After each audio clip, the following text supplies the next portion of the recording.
5000 ஆண்டுகளுக்கு முன்பு திருமூலர் சொன்னதை நம்ம இன்னைக்கு ஃபாலோ பண்ணாதான் நம்ம ஏஐலுமே சிறப்பாக செயல்பட முடியும் அப்படின்றத சொன்னா நீங்க நம்புவீங்களா? உண்மைதாங்க. திருமூலர் இயற்றிய அந்த திருமந்திரம் என்ற நூலில் 252வது பாடல், யாவர்க்குமாம் இறைவருக்கு ஒரு பச்சிலை, யாவர்க்குமாம் பசுவிற்கு ஒரு வாயுரை, யாவர்க்குமாம் உண்ணும் போது ஒரு கைப்பிடி, யாவர்க்குமாம் பிறர்க்கு இன்னுரை தானே அப்படின்ற ஒரு பாடல் உங்களுக்கு எல்லாம் தெரிஞ்சிருக்கும். இதுல அந்த கடைசி வரிதாங்க பாயிண்ட். யாவர்க்குமாம் பிறர்க்கு இன்னுரை தானே அப்படின்னு அவர் சொல்றது, அதுதாங்க நீங்க நம்மளுடைய அந்த ஏஐ கான்செப்ட்ல நமக்கு ஒத்து போறக்கூடிய ஒரு விஷயம்.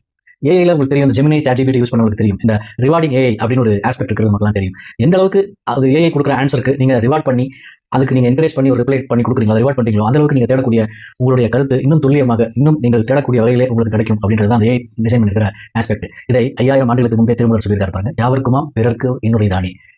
நாம் இனிமையா பேசும்போது நமக்கு கிடைக்கக்கூடிய பதில்கள், பிற மக்கள் நம்மளுக்கு அவங்க ரெஸ்பாண்ட் பண்ற விதம் எல்லாமே நமக்கு சாதகமா, நமக்கு இனிமையா மாறுங்க. இதுக்கு ஒரு ஆன்மீக விழிப்புணர்வு நமக்கு அவசியம். இது இருந்தால் தான் நம்மளால இதை பயிற்சி செய்யவே முடியுங்க.